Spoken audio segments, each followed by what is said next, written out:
Yo, what's going on, gang? I figured today we'd actually watch the Q&A from the devs on Black Ops 7 Zombies. I think there were some really good questions asked that we could actually benefit from here today in this video, so I'm gonna let these rip, and we're just gonna kind of go through. Hey everybody, I'm Kevin Drew. Down. Steve Bianchi here. Mark Maestas. And we're here from the Zombies team, and we're here today to answer questions coming out of the beta. What's changing from beta in Zombies? The beta was super helpful. We never had this before. It was really cool to just get all sorts of data, especially at high rounds. And so a lot of the tuning we're gonna be making is related to high round strats and damage values and things of that nature. Let's get into some of the big ones. Are we getting a unique Zombies HUD this year? There is a unique HUD theme coming to Zombies at launch. We're really excited to have that in BO7 and look for some more in the upcoming seasons. They didn't have a HUD, like a unique HUD in the beta, but it was because it was a beta. They weren't about to release they weren't about to release like a full HUD. I don't know how to explain that any better. They want to keep some stuff a surprise, right? You don't want to like reveal all your secrets. Here was the next big question though. Weapons didn't feel strong enough after round 30 in the beta, so how are we going to address that? I gotta agree with this like 100%. You got past round 30 and like triple packed, all perks, it didn't matter. It didn't matter what ammo mods. It got to a point where it was like even the ray gun was just a pea shooter and you just had to run a trap over and over and over and over, especially against like Xerxes. I mean, it got to a point where weapons just did not keep up at all. We are looking at the higher rounds, and it's important for us that players are able to continuously play and maintain their ammunition by killing zombies, getting points, buying ammo, and the cycle continues. You didn't have access to your augments in the beta. Day one, you'll have access to anything you've unlocked in BO6, and that's going to be really helpful for maintaining your economy. He said it'd be helpful for maintaining economy, but he's not really like talking about damage per se. Like, we need damage. That's just kind of how it works. Like, even if you think about like Zombies back in the day, like way back, think about Keynote or Toten solo runs where you get to around 100.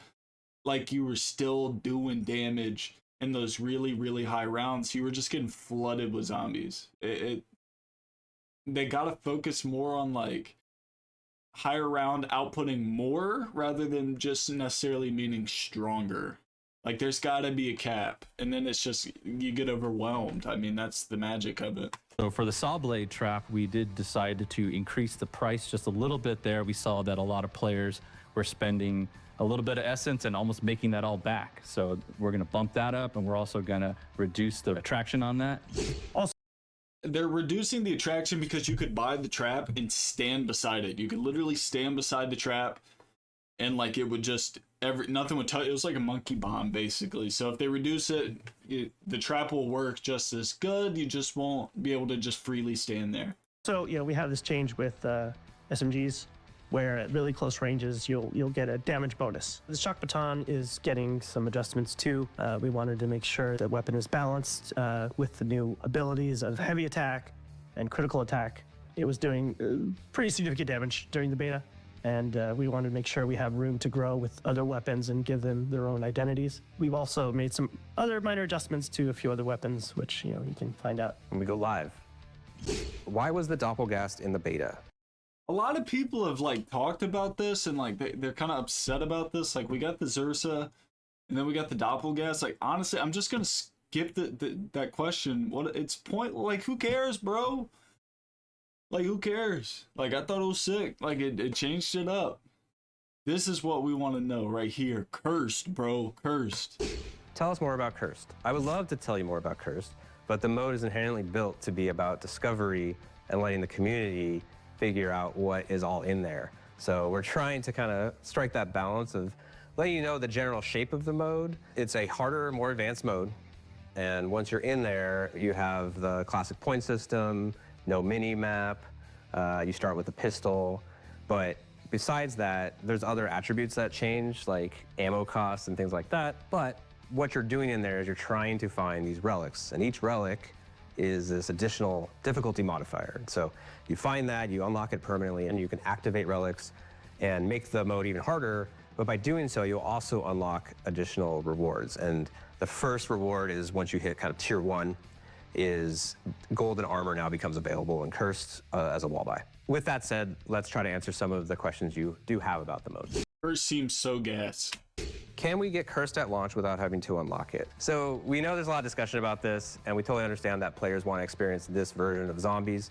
So what we're gonna do is unlock Cursed as soon as someone out in the world completes the main quest in Ashes of the Damned. We'll make sure that everyone's able to go into that mode once that main quest has been solved. No pressure. Will there be a relic to remove armor in Cursed? No. You really need armor to survive these high rounds. It's a harsh world out there. Without armor, you die pretty quickly. Just to like touch back on what he just said, one, armor being a necessity, I'm not mad at that. I know a lot of people get really butthurt about the armor, but it's really not that deep.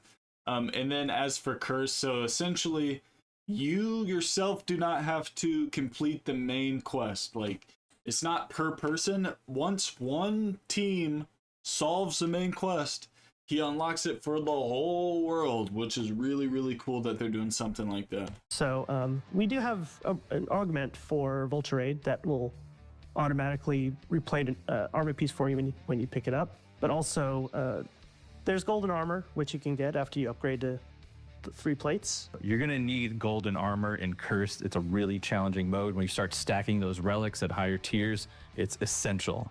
Can we get some legacy weapons in BO7 zombies? Like Legacy weapons would be cool, but it's a new game.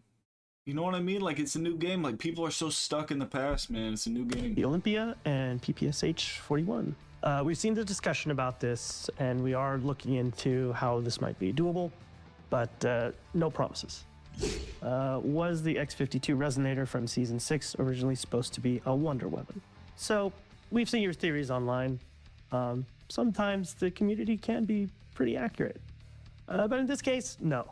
This weapon was concepted a couple months after Shattered Veil had shipped, and it's intended for the Season 6. So it wasn't a wonder weapon? It was 617. Someone hit round 617 in the beta. That's disgusting. Which is an impressive number given the time that players had to play. Super Easter egg is something that we care a lot about. We know the community cares a lot about, and we want to do it right.